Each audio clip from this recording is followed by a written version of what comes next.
Drum roll, and we're live. Yay! It worked. I'm always excited when it works. Yay!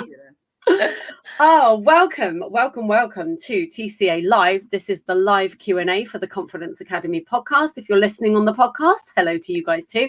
I always wave at you guys and you don't know because you're listening, but still, people that were watching this, you saw me wave. And I am joined by the beautiful Hyacinth and Eva. They were my guests this week on the podcast, and they are joining me for this live Q&A. Ladies, welcome back. Thank you so much, Lily. Really excited to be here. Me too. So cool. I just said we look a bit like a singing group, or like we look like we're going to do one of those 3-part harmony things, or like, I don't know. Ava looks like she could break out into a beatbox at any moment, and we were going to try some like ABBA head movements or something, but we'll just see where we go with this. But we are here today to talk about, well, we're going to ask the question each week on TCA Live. We ask a question. This week we are asking, what does it mean to be resilient? And I'm thinking you ladies might have an answer for me, given that you've written 2 books during lockdown. And if Hyacinth does a little cock of the head, then we can see those books peeking out from behind her head. Other way, there they are. And Ava's just going to hold them up. There's always that as well. Yeah. Brilliant. So for anybody who's watching this, either live or on the replay, if you haven't yet listened to the episode on the podcast, Hyacinth and Ava came together during, was it the first lockdown? To write these books. So they've co-authored 2 books. I mean, the amount of time they spent writing on a daily basis blew my mind when you told me that. But these books are, I mean, it's just the perfect subject to be writing about during lockdown. And it occurred to me, I was thinking about this today, and the fact that I think a lot of people maybe I think resilience is a bit like confidence. I think a lot of people maybe feel like they're not resilient because they, I don't know, have a reaction to something that's possibly happened to them. And I loved where our conversation went in the episode was really when you need to be resilient, you dig deep and you find it, right? You have no choice. And I think, Hyacinth, you were sharing a story of yours that, you know, you learned to be resilient, or you learned that you could be resilient because there was no choice in that moment. So I would love to pose this question to both of you for you to answer. What does it mean to be resilient as far as you're concerned? Hyacinth, I'll go to you first. Yeah, do you know what, Lily? One word comes to me, and we've incorporated it in our first book, and that's bounce back ability. I don't know if I've made that up, Lily, but it feels like that's what it is. Like, sounds like a legit word to me. Bounce back ability. So our first book was called Bouncing Back, 107 Tips to Become More Resilient. And it's really about if something goes wrong, not to plan, unanticipated, it's your ability to look at that situation, identify solutions, be persistent, don't give up, bounce back ability. Love a bit of that. Love bounce back ability. I love any words that sound made up, but they're not. I actually called a client wisdomous the other day. Wisdomous. I like that. I was like, I don't think wisdomous is a word. I'm sure I've heard someone say it. I think it was on Big Brother or something. Somebody once was like, oh, you're very wisdomous. And I was like, that is a brilliant word. I will never forget it. Ava, what does it mean to be resilient? Well, I'm going to build on top of what Hyacinth have said, and I'm going to add the word flexibility. So in order to bounce back, to have that ability to bounce back, we need to be flexible. We need to believe in ourselves. We need to believe that we can do it, because no matter what life throws at us, if we look back at our past, we'll look at how actually we have overcome so many hardships, so many obstacles in the past, so we can absolutely overcome the next ones that come along. So it's really about, there's an obstacle, how are we going to tackle it? Are we going to go over it? Are we going to go around it? Are we going to wiggle through it?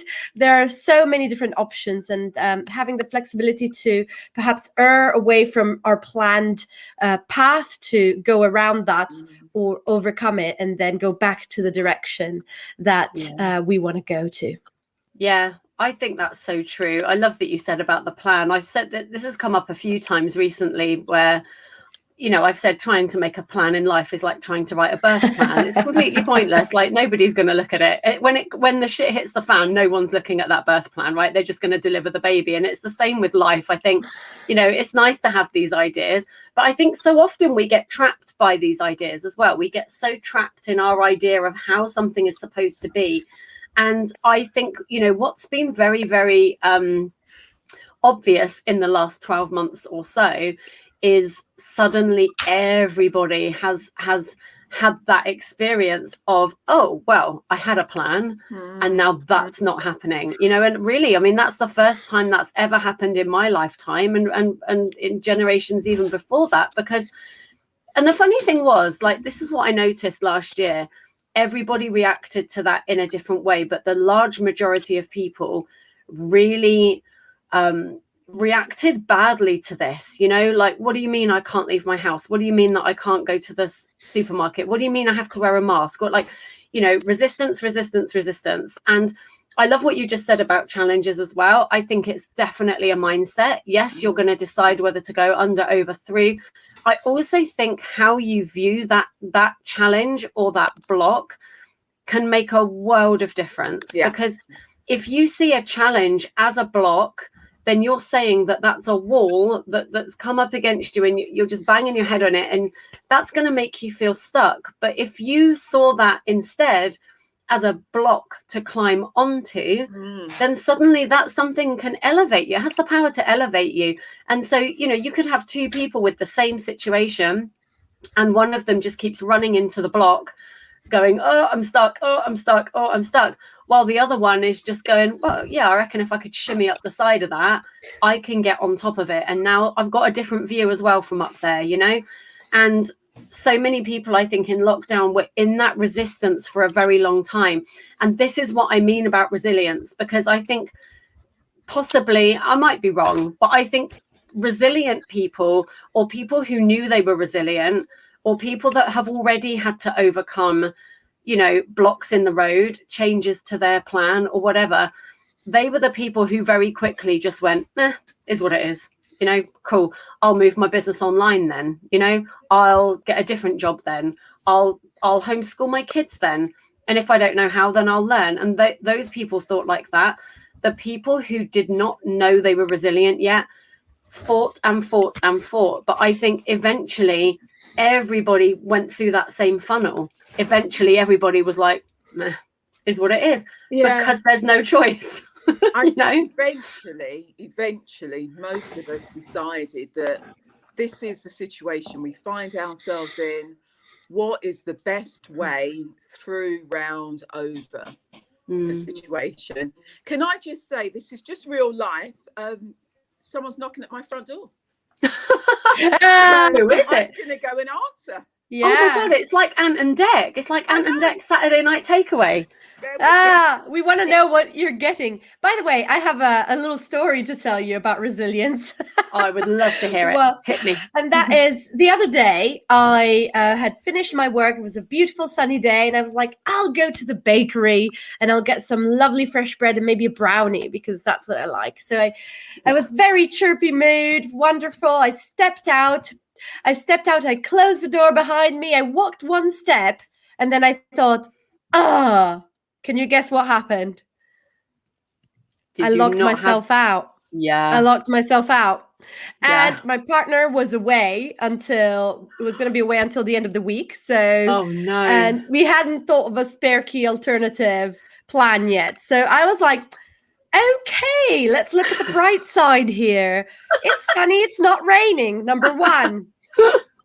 Number two, not ideal, but I do have my phone and some money with me, so thank God for that. Yeah. Now the cons are I don't have any other windows open or back doors, so that's not possible. So I called up my partner. I went to the people selling keys and stuff, and they said, call the locksmith. So plan A, call the locksmith. Plan B, get the bus over to my partner, or he drives back and gives me his key, right? So at least I made a plan. I was fine. And in the time between when the locksmith came, which I wasn't happy about, aftermath of the locksmith, but at least I got back in. So the final story, it has a good ending. But in between them, I was like, well, I'm going to solve this problem. I know it's going to get solved one way or another. So you know what I did? Because it was sunny, I sat out a cafe. I got myself a hot chocolate, put the music on, and I just enjoyed myself. Yeah. In between the time that I had to wait. Such a good point. So many times we go to panic, don't we? Like, you know, if something changes, and I mean, that's a confronting situation. I actually did the same thing. It was only last week or the week before. I was getting all my kids in the car. Now, if you can just picture this, right? Me in the mornings, I have a 3-year-old to get to nursery. I have an 8-year-old, and I have a possibly autistic 9-year-old who doesn't want to get up, who never sleeps at night, so he's always tired. So I come in and out of the house, I would say approximately 779 times any morning, like before we get to leave. And I was in and out, and I'm like out with the 3-year-old, and then I'm back in, and I'm like, right, 8-year-old, you have to go and sit with the 3-year-old while I get the 9-year-old out, because he's in the top of the house and it's going to take me a while. So then Freddie was like, I don't have my hat and I need my jumper, and like in and out, in and out, in and out. Anyway, in the process of running in and out, I must have picked up the keys in all my wisdom. I still don't know why. I was not wisdomous in that moment because I picked up my keys and took them back in the house, left them up in my son's room, got everybody out, shut the door, went to drive, and was like, where's the keys then? And I was like, who's got the keys? And I'm like, Louis, do you have the keys? He was like, no. And I'm like, are you sure? Because it seems like something you would do, because he doesn't like to get to school on time. He always likes to be late. And I'm like, mate, if you've got my keys, you have to tell me. Anyway, no, completely locked out. Luckily had my phone, but that was it. You know, even their school bags were still in the house because, you know, my husband was like, we'll just walk them. I was like, I would, but I have nothing. And also, like, the 3-year-old's nursery isn't a walk away. So many times we go to panic, though, don't we? When those situations happen, something in our head just goes, that's not what I planned. So therefore, this is terrible. And so I'm just going to panic. I distinctly remember once, have you ever done this, where you've woken up in the morning and, like, say you're supposed to be at work at 9 and you've woken up and it's like 9:15, and just that sheer panic, like you're just staring at the clock going, you can't be 9:15, like make it different. And it's not. And it, like, I do remember that once, and I literally, I think I almost made a conscious decision, right, before I do anything else, I'm going to have a good panic for about a minute. And I just run around the house going, no. And then there comes, it's just that point where it's like, you have to figure this out, right? You were locked out of your house. You have to figure this out. And we were locked down. We were all locked down. This wasn't going anywhere. No amount of money or persuasive behavior, like the things that might normally work for people in life, were not going to work. It was what it was, you know. And, you know, some people sort of dealt with that by having an outpouring of, I don't know, anger about the way that the government was dealing with it, or like whatever. You could see this, couldn't you? You could just see that it was really just panic and it was being misdirected. But at the end of the day, when all of that happened, all of that ended, then you deal with it. And so something I've learned to do, which I guess is really resilient, is I recognize very quickly when I'm getting into that panic place. And then I go, right, I'm just going to get to the other bit faster because I could panic for a week and this situation will still be the case. You know, I'm still faced with this. And I do work with people like this in my business sometimes, people who had a plan, were on path. I mean, I'm a spiritual purpose coach. I work a lot with people finding their purpose, but in a lot of cases, the people I'm working with had a purpose. They had their life, and then something blindsided them. They got super sick and couldn't work anymore. They had a traumatic accident and, you know, got paralyzed, so couldn't do their job anymore, or couldn't drive anymore, or, you know, a partner left, or like something huge happened. And this isn't to say don't process your feelings around this, but it's like at some point recognizing that that element will end and then you'll figure it out. And I think resilience is, for me, resilience is just getting to that bit faster. I think of Chandler in Friends when Joey's trying, like, you know, Joey's a bit slow, isn't he? And he's waiting for Joey to catch up, and he's like, get there faster. Like, that's it, isn't it? Resilience is like, just get there faster. Recognize that this is what's happened. Eventually you're going to get to the point where you figure it out. So let's get to that point. I tell you what comes up for me when you say that, Lily. Mm-hmm. It's about making a decision to get to that point more quickly. So I really get that we go into panic mode sometimes. And if we're consciously aware in that moment, actually, oh, this is how I panic. This is what I do when I feel anxious. Okay, just notice that. The next question in a few moments' time is, well, what can I do to move myself forward? Yeah. You know, what actions do I need to take? What thoughts do I need to think? Who can support? Who can help me? And you know, I'm not saying that in a way to say that's always easy. I'm saying that even when it's not easy, it's a process that we can engage with. Absolutely. Yeah. Yeah. And I'd like to add something to that, which is do it. That while this process becomes faster as we practice it, it's also worth to think for ourselves within that process that there's no need to rush, and that I can take my time to solve this problem, depending on the circumstance, of course. Yeah. Because I know that when I feel rushed and put pressure on myself, I might make some decisions I regret. I might act impulsively. So when I'm thinking what Hyacinth said, what can I do in this situation? Already I'm slowing it down and looking at, all right, so I'm lowering my emotional level and I'm increasing my rational level where I can think logically, what's the next best step? Not rushing into it. I'm looking at all my options, and where possible, taking the time to choose the best option in that circumstance. That's what I would add. I think I agree with that for sure. And I think that is actually a great question for anyone who's, you know, whether your anxiety is as a result of something like a pandemic or something that's happened, or whether your anxiety, or whatever name you want to give it, is just something that you live with day to day. That question, what can I do? Because when you're in that state, you're constantly seeing what you can't do. You're constantly seeing what isn't possible. You're constantly seeing what can't happen. And just, it sounds so simple, but just saying to yourself, so what can you do then? What can you do in this moment right now? Let's do that. And sometimes that's just take a breath in and out, right? Sometimes breathing is all you can do. I feel led to ask a question, and I don't know why I'm being led to ask this. I can only assume that someone that's going to watch this replay or listen to this is going to need me to ask this question, because it's coming through like a channeled question. Bring it on. And I'm going to try and articulate this. I hope I ask it in the right way. Is there ever a time when being resilient is not the right thing to do? Let me expand on it a bit. So I know, as a mum who has her own business, who takes a lot on, I have learned to be resilient like a boss. Like if they were giving out resilience medals, I reckon me and so many other women like me would be first in line to get one. I do think, though, sometimes my knee-jerk reaction to resilience sometimes means that I don't ask for help when I need it, and I don't allow myself to be supported. So I would love to know what you think about that. Is there ever a time where resilience is not the answer?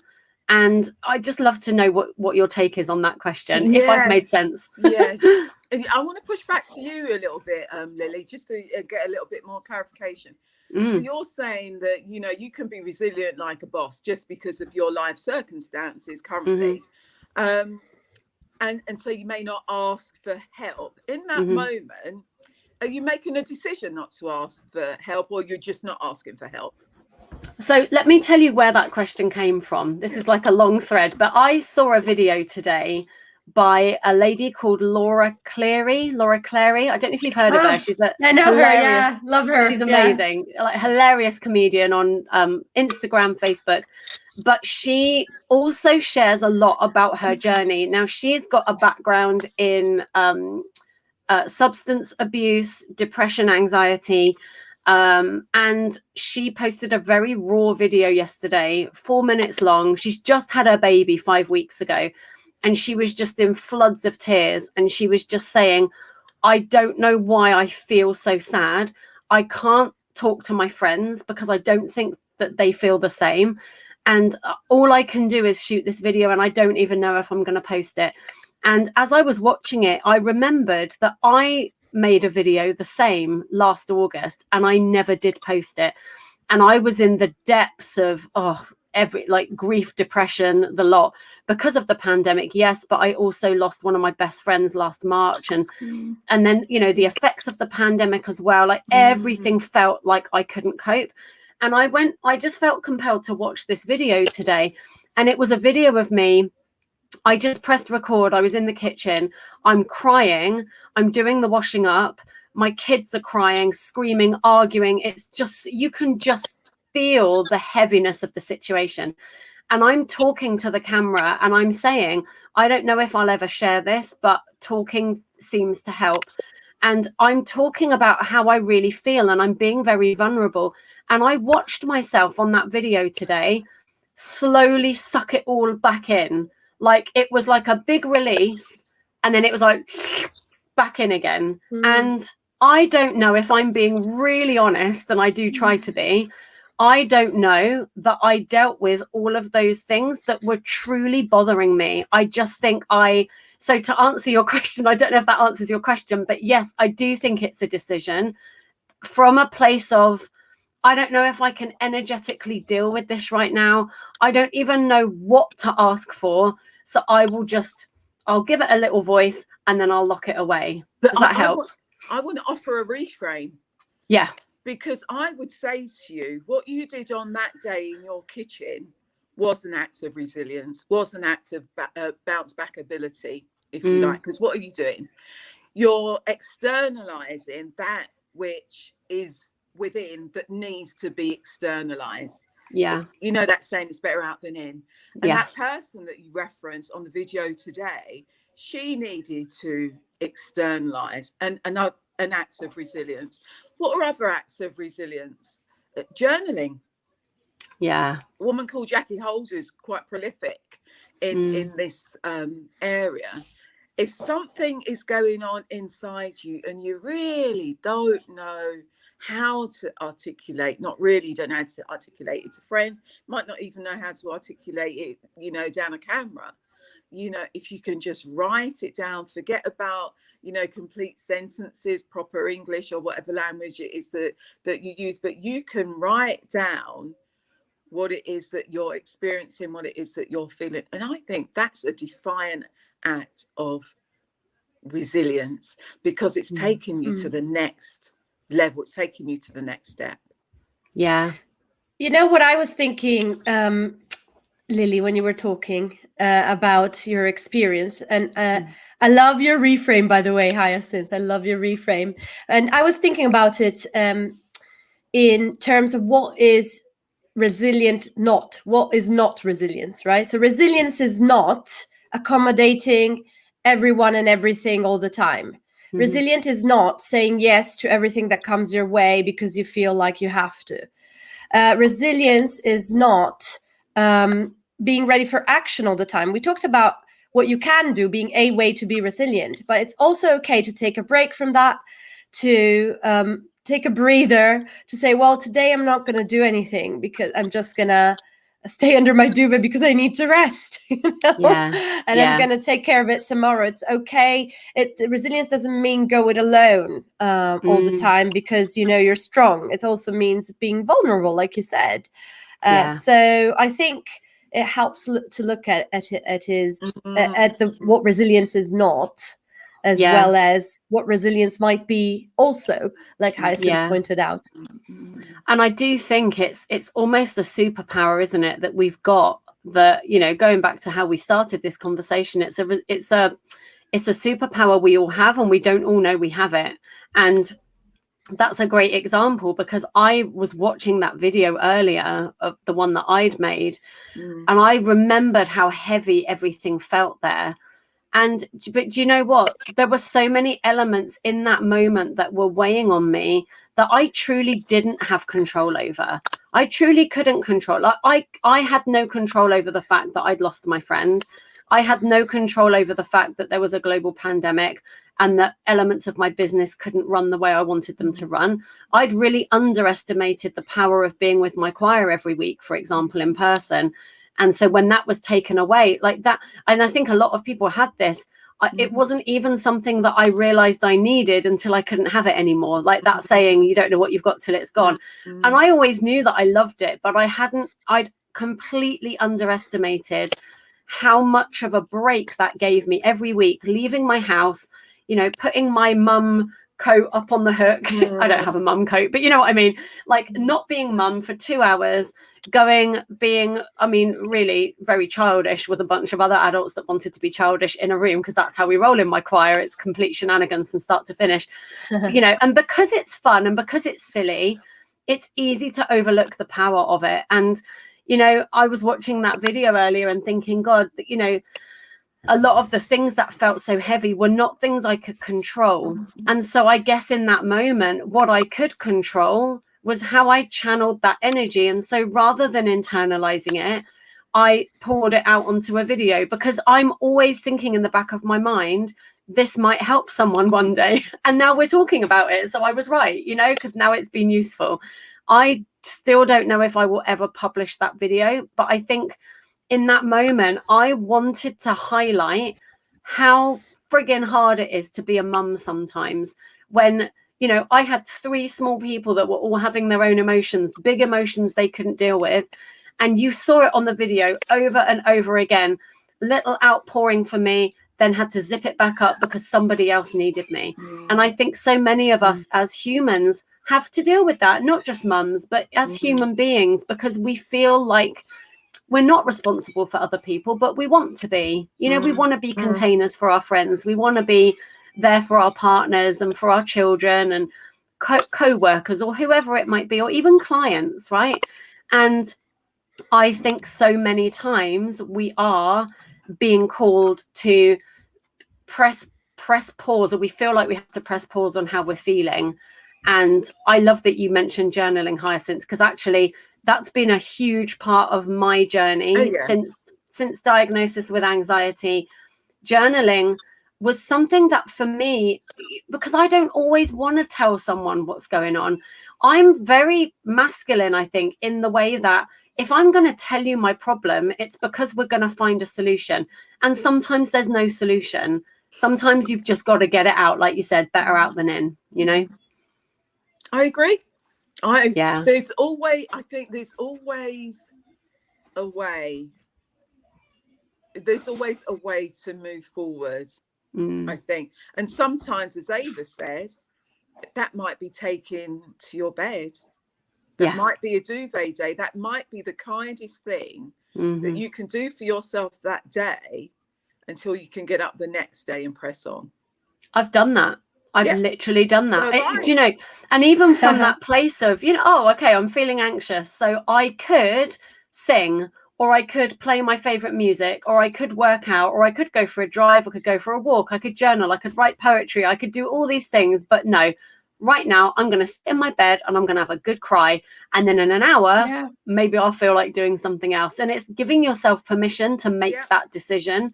And also re-empowering yourself. So many people feel powerless to it, to whatever the big dark cloud is that's following them around. They feel powerless to it. And the truth is, you're not. You always have a choice. And even if you're choosing to fall apart in that moment, there's nothing wrong with falling apart, because you're never truly falling apart. You are never truly disconnected, and you are never truly without support and without help. And as far as moving forward goes, plenty of times we can feel like we're stuck, but you never are, because you took another breath in and another breath out. The world kept turning, time kept ticking by. It continues to move even if you don't want it to. You know, I think of have you seen that film, The Life of Brian? It's a Monty Python film. It's so funny. I think so. Yeah, It's brilliant. I've not seen it. Oh my God, it's brilliant. So there's a bit in that movie where there's a guy who's blind and he's walking through a little town. And all of a sudden, this big surge of people come up behind him, and he doesn't know because obviously he can't see. And he just starts walking along because they're just pushing him. And it's such a funny scene, just the way that it plays out. But I think that's life. Like, we feel like we're like lost in the dark and we can't see and we don't know what we're doing. Life just gently nudges you along anyway. It just nudges you along anyway. And you know, this is a great quote as well, or a great thing to bring yourself back to. Anytime that you're feeling, anytime you're aware that you're telling yourself a bunch of things that don't feel good, you can ask yourself, is this ultimately true though? So when you tell yourself, I'm stuck, I can't move forward, like I'm completely trapped, any version of that, is that ultimately true though? Because it never is. It's never ultimately true. It might feel true in the moment, but you're looking at it through your current lens, through your current circumstances, from your current perspective as the human that you are. Is it ultimately true? Well, if it was ultimately true, it would be true for everybody. Is it ultimately true that everybody that ever got stuck never got unstuck? No, the opposite is true. There are stories all over the place, all around the world, from people that said, I hit rock bottom and I didn't think I could get back up, and then I got back up. You know, your books are a prime example of this. You literally wrote it from a global pandemic. You had to find your like your books are a physical representation of what it is to be resilient, because it's like, look, I could sit and be beaten by this, or I could write some books and help some people. You know, that's resilience. We've had some great feedback about the books, about how they've really supported people's journey during this lockdown. There's something in there for everyone, to be honest with you. You know, if you're feeling a little bit low and you want a quote, or if you're feeling like you want some affirmations to help drive you, all of that is in there. If you want some activities to do on any given day, and one of the activities might be, you know, just write out how you're feeling. Spend 5 minutes writing down how you feel. There's something in both of our books for everyone, I would say. And I want to say something about affirmations for a minute, actually, because I think so often when you're dealing with something heavy like anxiety, stress, depression, anything like that, you're looking for something that you can do that's going to help you, and that's going, you want something to change whatever it is you're going through. And I think so often people will see affirmations and they're like, but what's that going to do? Like, so what? So I read a quote. So what? Do you know what it does? It plants something in your brain. So even if, I don't know a lot about how the brain works, but there's the conscious part of your brain, which is where your monkey mind lives. It's where that horrible voice that tells you look fat in your trousers or whatever, that's that voice. But you've got this whole vast subconscious as well. And there is just this little, it just takes a tiny little suggestion of an affirmation or of a positive quote, and it can just start doing its work. You're not always going to feel it. So sure, you're not going to say an affirmation and suddenly be cured of all your anxiety. But what you will find is you will start to think differently. And the more you use affirmations, the more you write them out. I love intention setting as well, like writing affirmations as intentions over and over and over and over again, mixing up what I wish was true with what's already true, because your brain never can tell the difference anyway. It's all energy, right? And so to anybody that's watching this or listening to this, and I can see we've got viewers on, hello if you're live with us, to anyone watching this going, but what, you know, really, what does an affirmation do? It does a hell of a lot more than you could ever probably consciously understand. And all I'm going to say is don't knock it till you've tried it, because affirmations have pulled me out of so many holes I can't even tell you. I've got one for you. I just opened the book randomly to chapter 166. And the affirmation, funnily enough, is I remain calm in a storm. That, I mean, that's the perfect example, right? If you were losing your shit, like losing your mind, going, oh my God, what do I do? What do I do? Panic attack. And you picked up this book and you opened it up and it's telling you, something in your soul knows the truth of it, even if your brain can't comprehend it, right? Something in your soul knows the truth of it, and it calms you from your soul on a soul level. It's powerful, powerful stuff. Someone said, hey, we can't see your name, but hey, because I'm on StreamYard, I'll have to get on Facebook and see.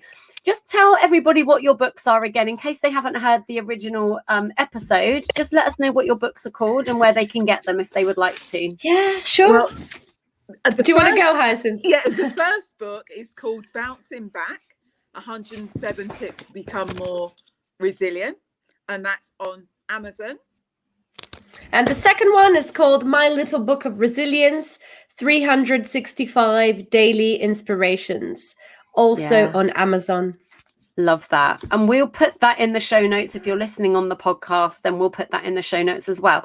Now, we've got an exciting announcement, haven't we, ladies? Yes. Which it won't be much of a surprise if you've heard the episode, because this was kind of birthed live on the episode when we chatted last time. But I was thinking, wouldn't it be great if we could do a 30-day challenge? So Hyacinth, do you want to say more about what we're planning to do in June? Absolutely. So Eva has been wonderfully holding up our book. We're going to use our book, My Little Book of Resilience, as the baseline for our challenge. Now, you join us for 30 days. On each of those days, we're going to send you information about a particular page or topic. So let's say, for example, we picked on 165. Ask for what you want. You're going to have the information about what the quote is.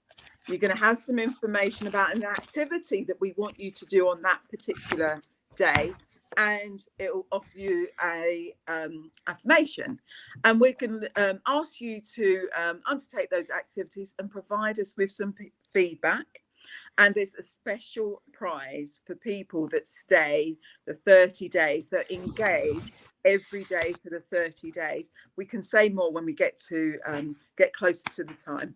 Yes, because this is just a teaser, you guys. And I just want to say, this is such an amazing topic for a 30-day challenge, which is what, that's what came to me. Because for anyone watching or listening that doesn't already know, I felt guided at the start of this year to undertake, initially one 30-day challenge. And then I thought, if I kept doing these challenges, where would I be at the end of the year? If I've spent the whole year challenging myself, because that's the thing. It's like I said, we're in our perception, we're having our experience. It can feel very, very, what's the word? Convincing that, the stories that we tell ourselves or the things that we think are real. It's very easy to say, well, what difference is that going to make? Well, let me tell you, so far I've done a 30-day abundance challenge. I'm not kidding you. In that time, I manifested £5,000 and bought myself a new car when my car had just died. And I had no idea how that was going to happen. No idea. So 30-day abundance challenge. I did a 30-day meditation challenge in March.